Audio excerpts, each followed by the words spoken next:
Well, in other news today, Home Ministry has given more powers to the Governor of Jammu and Kashmir in matters of law and order. Amid much speculation over holding assembly elections in Jammu and Kashmir, the Ministry of Home Affairs has amended the Jammu and Kashmir Reorganization Act 2019, giving more powers to the Governor. A new section has been introduced to enhance the power of the Governor. More powers have been given on matters of transfers and postings, as well as appointment of judicial officers. Former Chief Minister of Jammu and Kashmir, Omar Abdullah, has hit out at the centre, saying that the elected government will have to beg the Governor now to get things done. Other parties in the opposition have also criticized this decision and targeted the central government. आज आपने एक ऐसा ordinance लाया जिससे आप जम्मू कश्मीर की जो सबसे बाइख्तियार पावरफुल असेंबली थी पूरे मुल्क के अंदर, उसको पहले ही आपने सब कुछ उससे छीन लिया। आज आप उसको म्युनिसिपैलिटी में कन्वर्ट करना चाहते हो ताकि कल को जो भी सरकार जम्मू कश्मीर में बनती है, बीजेपी की तो कतई नहीं बनेगी, तो उस सरकार के पास कोई इख्तियार ना हो, अपना कोई मुलाजिम ना ट्रांसफर कर सके, किसके खिलाफ एक्शन लेना है किसके खिलाफ नहीं लेना है वो इख्तियार भी आप उससे छीन के चीफ सेक्रेटरी और लेफ्टिनेंट गवर्नर को देना चाहते हो। वो लेफ्टिनेंट गवर्नर जो बाहर से आता है, जिसको यहाँ की कोई बात का पता ही नहीं होता है।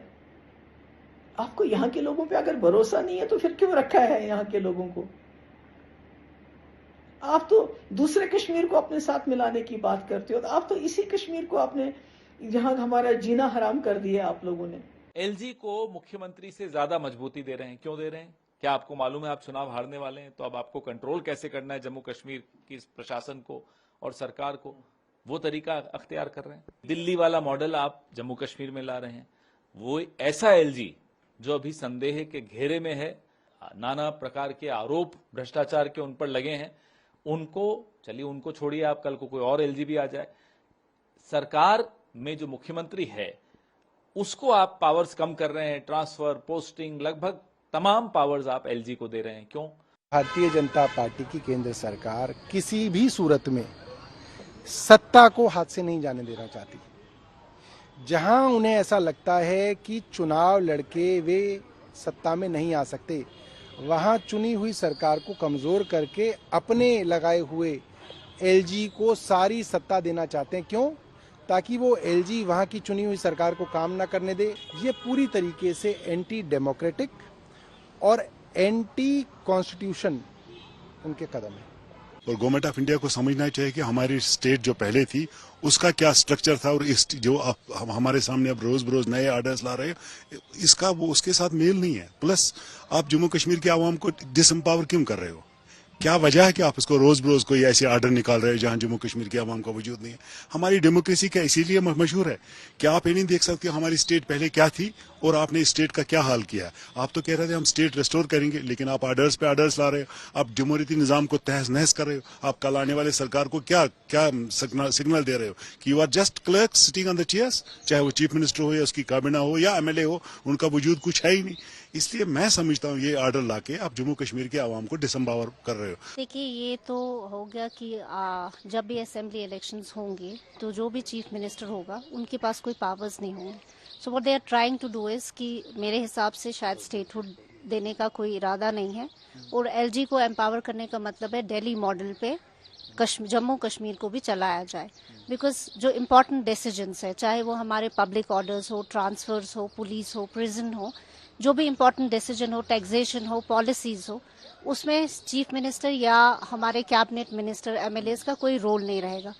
तो मेरे हिसाब से वो कश्मीरियों को डिसएम्पावर करने का मतलब है, और ये बिल्कुल भी सही नहीं है, लोगों के हक में नहीं है। एक तरफ से तो हमारे होम मिनिस्टर या प्राइम मिनिस्टर ऑफ इंडिया ये कह रहे हैं कि 25 जून को हम काला दिन मनाएंगे, क्योंकि उस वक्त इमरजेंसी नाफिज की गई थी गवर्नमेंट ऑफ इंडिया ने इंदिरा गांधी के वक्त में, और उसी साथ साथ में उसके पीछे यह है कि उस वक्त डेमोक्रेसी का कत्ल हुआ है। लेकिन ये अगर कोई इलेक्टेड आप चीफ मिनिस्टर बनाएंगे तो उसके पास पावर नहीं देंगे, उन पावरों को आप सेंट्रलाइज करना चाहते हैं, जो सेंट्रल से कोई सेंट्रल की खुशी से है, उनकी रजामंदी से जो बंदा हम पर राज करेगा, ये ताकत उनके पास देंगे, तो जो हमारे इलेक्टेड मेंबर एमएलए आएंगे या चीफ मिनिस्टर उनके पास नहीं रहेगा, तो ये आपको नहीं लगता है कि ये एक डेमोक्रेसी का कत्ल होगा?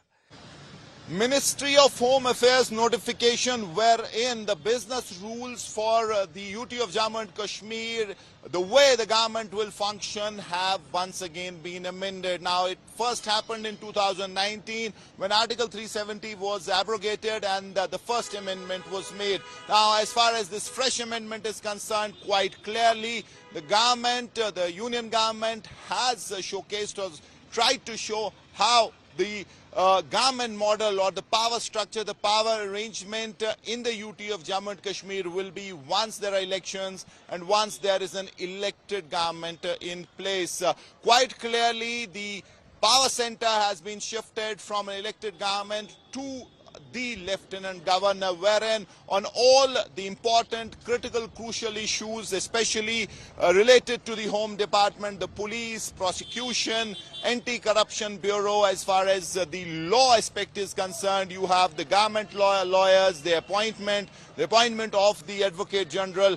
All that will have to be sanctioned by the Lieutenant Governor. The Chief Secretary, why the Chief Secretary? All this business will be sent to the Raj Bhavan and it will need to be vetted by the Lieutenant Governor. So the question that the local regional parties are asking, where does this leave an elected government? Quite clearly, parties here are furious. We're seeing press conferences and it seems that all of them may come together under one platform and fight against this.